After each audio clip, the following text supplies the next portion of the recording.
Yo les amis, j'espère que vous allez tous très bien. Très content de vous retrouver pour cette nouvelle vidéo. Premier match pour moi que j'ai regardé dans la matinée. C'était à 4 heures du matin et ça m'a pas déçu. Je me suis régalé. C'est l'entrée en lice du GOAT et de son équipe d'Argentine. Elle nous a régalé avec un triplé pour lancer sa campagne, sa défense, leur défense de leur titre gagné en 2022. Triplé de Lionel Messi contre l'Algérie. Et un triplé vraiment symbolique parce que avec ce triplé, c'est pas encore à jour, mais il égalise le record absolu de Miroslav Klose. Avant ce match, Mbappé a marqué un doublé pour se rapprocher à 2 buts. Mais là, Messi, il égalise. Et Mbappé et Messi, ils peuvent battre ce record de 16 buts. Et dans le classement des buteurs, il dépasse aussi tous ses joueurs à 2 buts, dont Erling Haaland qui a marqué un doublé contre l'Irak. Ce matin, Elijah Just de la Nouvelle-Zélande, 2 beaux buts contre l'Iran. Folarin Balogun, on l'a vu contre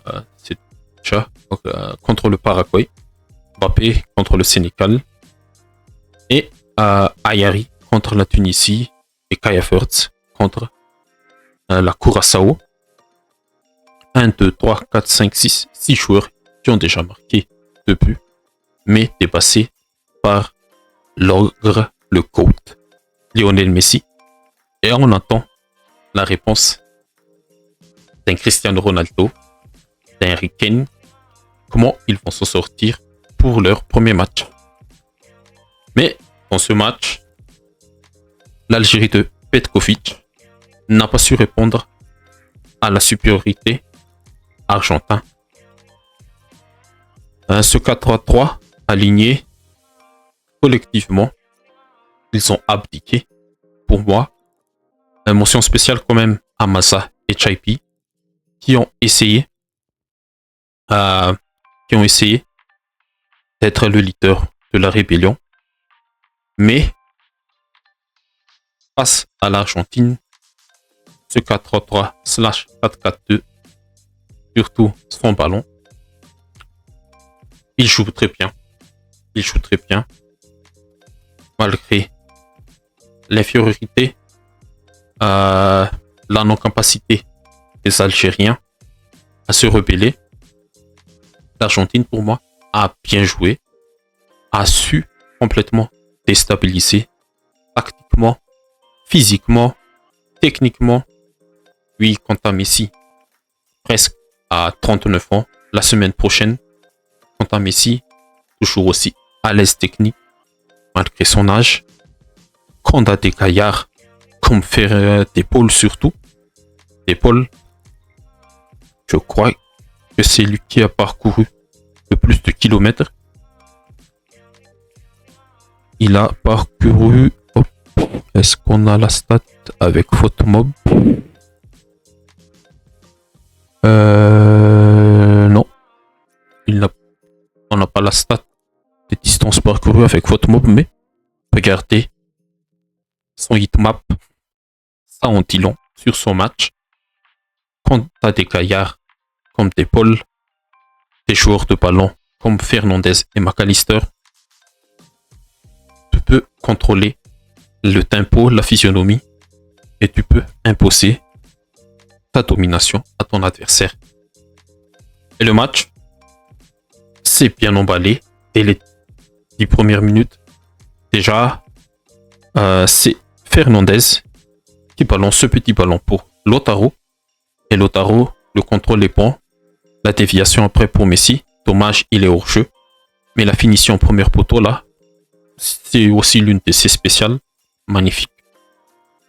Et l'Algérie répond dans la foulée avec cette petite incursion de Maza Il se retourne bien, se débarrasse d'Enzo Fernandez. Hop. Et la passe qu'il met pour Chaipi. Magnifique. Mais dommage que Chaipi aussi, il est hors jeu. Ouais, on va bien confirmer les noms, hein. Chaipi, pour ne pas se tromper. C'est Chaipi qui reçoit cette magnifique passe de Massa, mais il est hors jeu d'1 centimètre, je pense, avec son épaule. Et rien partout. Si les deux buts ont été validés, il y aurait une autre dynamique de part et d'autre. Mais c'était sans compter sur cette équipe argentin. Et la finition de Chaipi aussi, pied fermé au dernier moment. Et le truc le plus surprenant, c'était la facilité des Argentins à trouver du jeu intérieur vertical. Ouais, le bloc médian des Algériens là, il n'est pas du tout compact. Et surtout que l'agressivité, quand il faut sortir, ils ne l'ont pas fait. Et là, Messi trouve McAllister. Hop. Ils ont essayé de combiner, mais il y avait déjà pas mal de forêts algériens. Boudaoui, cette fois, intercepte un peu. Hop. Il a 1, 2, 3, 4. McAllister ne pouvait pas. Mais c'est Paul qui récupère. Et cette passe laser qui met là. Au moment du but, je me suis demandé, c'était qui a mis la passe laser. Et c'était Paul, le garde du corps, pour son général. Hop. En une seule passe. 1, 2, 3, 4, 5, 6. 6 joueurs. Et hors-jeu. Hors-jeu, je veux dire. Éliminé. Et voilà. Messi, il se projette. Et il a encore la lucidité. Et encore une fois, au dernier moment, il ferme son pied. Et Lucarno Possé de Lucas Zidane. Ouais, il y a une petite erreur. La première erreur de Zidane sur l'action. Parce que il n'est pas bon sur ses appuis là. Et il n'arrive pas vraiment à se détendre pour essayer de rattraper ce ballon. 1-0. Et les larmes qui coulaient un peu pour le génie argentin. Et c'est aussi un peu symbolique. Là, son 18e but de Messi en 200 matchs sous le maillot argentin. Ouais, des petites histoires, des petites anecdotes comme ça, c'est toujours sympa. Et à partir de ce moment-là, la chérie n'a plus existé. C'est peut-être un coup de massue dans leur tête. Mais là, par contre, oulala, là. Le collet de l'immunité, Messi l'a trouvé sur son île et l'a présenté à Denis Brognard, à Gianni Infantino. Mais là, c'est carton rouge. Un pied aussi haut sur le tibia, le mollet Tyson Mandela. C'est très dangereux. Je pense que ce qui a sauvé l'Argentin, c'est que au moment du contact, il a tout de suite réussi à enlever son pied. Mais si il a vraiment appuyé fort, là c'est carton rouge direct. Et je pense que il aurait été suspendu pour le reste de la phase de groupe. Bon. Est-ce qu'il y a encore ce genre de règles? Carton rouge par rapport à la gravité de l'action. Mais là, c'est rouge. Mais ça ne nous déplaît pas. Le deuxième but, en deuxième mi-temps, l'Algérie a essayé de faire un pressing, de remonter un peu le bloc. Mais, comme je l'ai dit, les Argentins de Lionel Scaloni ont réussi à contourner tous les assauts défensifs des Algériens. Là encore, Molina rentré à la place de Montiel. Il trouve encore... non, attendez, hop. Molina, face au pressing, il balance le ballon Et ça a un peu forcé les Argentins à jouer lent. Mais dans les deuxièmes ballons, dans la deuxième phase du jeu, il y a un contre-pressing très agressif des Argentins. On croirait encore à notre style de football relationniste. Il y a un 2v1 et c'est récupéré par les Argentins.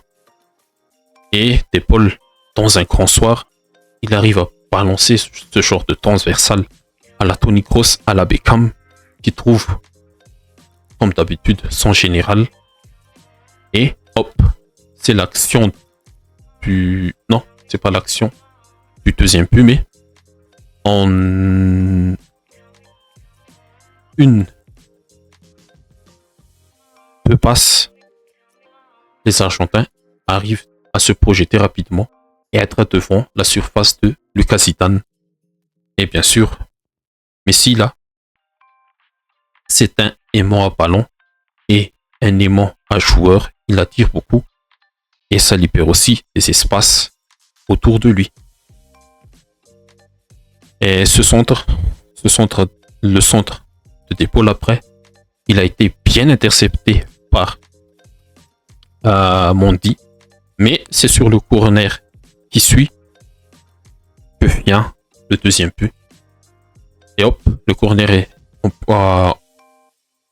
dans un premier temps est dégagé, mais c'est Emiliano Martinez qui a tout le luxe de sortir très loin de sa surface et de balancer un autre long ballon à destination de qui? Bien sûr, à destination de Messi. Et l'Algérie aussi, l'échelon ballon de l'Argentine, les Algériens, je ne sais pas, mais par rapport au gabarit argentin, ils sont plus grands et ils n'ont pas pu aussi résoudre le problème des longs ballons. Là, Messi, il est laissé tout seul.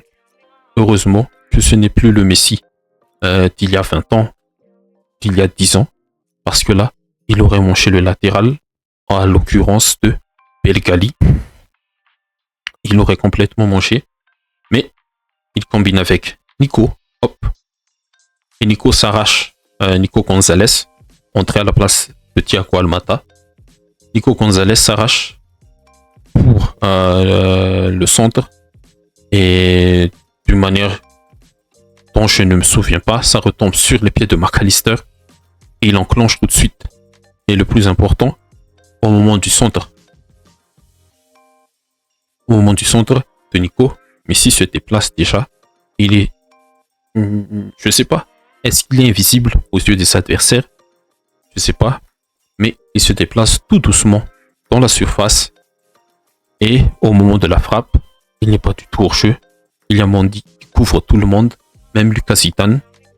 Et encore une fois, Zidane, non rassurant sur son intervention. Parce que là, ouais, le tir est puissant. Un tir un peu au centre. Mais je me demande la question, est-ce que il n'a pas des bons appuis avec son pied gauche? Parce que comme sur le premier but, il n'y arrive pas vraiment à sauter le plus haut possible pour arrêter le ballon. Et là encore, il se détend, il se couche sur son appui du pied droit. Et il n'a pas l'ajustement du corps nécessaire pour capter le ballon. Je sais pas, mais après, Messi il suit très bien l'action et hop, le tapine à la Cristiano Ronaldo. Non, je rigole, le tapine d'un numéro 9 qui rôde souvent dans la surface de réparation. 2-0. Tout le monde est content. Les supporters scandaient le nom de Messi. C'était une très belle ambiance dans le stade. Même Lionel Scaloni sourit grâce à la performance de ses joueurs. Et de l'autre côté, la crise mine pour le papa de Zidane, le grand Zizou. Il aurait-il un moyen qu'il descend, entraîner ces Algériens pour la suite? Non, je sais pas, mais en ce moment, du côté du Maghreb, il y a des transferts du Mercato en pleine Coupe du Monde. Hervé Renard est arrivé du côté de la Tunisie. Il y a peut-être un moyen où Zidane se remplacera Petrovic, mais je pense que ça n'arrivera pas. Il est déjà sous pré-contrat avec l'équipe de France. Et le troisième but, encore un pressing, mais un pressing mal organisé. Là, McAllister, il est laissé tout seul. L'Argentine a bien exploité les points faibles. Et on décale sur Molina. Cristiano Romero sur Molina. Le troisième homme, c'est McAllister. Et du côté algérien, il y a eu l'entrée de Mahrez, de Amoura et de Houssem Aouar. Et c'est Amoura qui a essayé de presser McAllister. Et déjà, il y a 1, 2, 3, 4 contre 3 dans la zone du ballon. Et l'Algérie n'a pas réussi à récupérer, à presser, à bien presser. Et il joue. C'est peut-être aussi l'approche argentin. On essaie de construire sur la largeur. Et hop, avec un petit dribble, Molina rentre à l'intérieur du jeu, à l'intérieur du terrain plutôt. Et encore une fois, 1, 2, 3, 4, 5. 5 Algériens contre, on va dire, 4 Argentins. Et surtout, un qui est à qui a le plus de probabilité de recevoir le ballon en tant que pour une solution. Mais, hop, le petit dribble à l'intérieur de Molina et en une seule passe. Rodrigo de Paul, il est complètement oublié, encore une fois par Amoura. Et 1, 2, 3, 4, 5. 5 joueurs éliminés. De Paul, il va se projeter. Et bien sûr, on tourne à Messi. Et là, il y a un 5 contre 4 à gérer pour l'Algérie. Et Messi, en tant que playmaker, c'est difficile de lire où il va tourner le ballon. Au moment de cette action, là, je me suis dit, il va nous sortir une dinguerie là. Peut-être la passe pour Alvarez entre Bensebani et Mondi. Là, s'il avait fait ça, j'ai éteint la télé et je me suis j'aurais fait d'auto. Et voilà, il choisit l'option 3 qui est Nico Gonzalez. Et Nico joue bien le coup avec l'appel de Medina, le faux appel. Encore une fois, il doit avoir au moins un joueur à proximité, un joueur algérien, mais tout le monde est attiré par le ballon et ne voit pas le vrai danger, Lionel Messi. Et hop, il s'ajuste, il s'incruste. Et la spéciale, hop, carré RA2 en PES. 3-0. Il cloue le spectacle. L'Algérie ne reviendra pas. Et l'Algérie n'existera pas dans ce match. Et voilà pour ce Algérie, Argentine-Algérie. Et on fait un petit point classement. Dans le groupe I de la France, la Norvège qui a battu l'Irak 4-1 prend la tête. Et c'est déjà pas une mince affaire pour le Sénégal, surtout sur le colavérage. Et la France peut valider déjà. Les deux peuvent valider leur ticket pour les 16e de finale. Et dans le groupe J, au moment où je m'enregistre, l'Autriche et la Jordanie se jouent. Et l'Autriche, elle mène déjà 1-0. Mais en attendant, l'Argentine est seul leader. Et pour clôturer cette première journée de la phase de groupe, on aura aujourd'hui un Portugal-RDC. On attend aussi l'entrée en lice de la bande à CR7. Et bien sûr, Angleterre-Croatie. Je pense que c'est Angleterre-Croatie qui sera débriefé principalement. Et j'espère que vous serez là, parce que moi, je serai là. Merci à vous tous. Et n'oubliez pas de vous abonner surtout.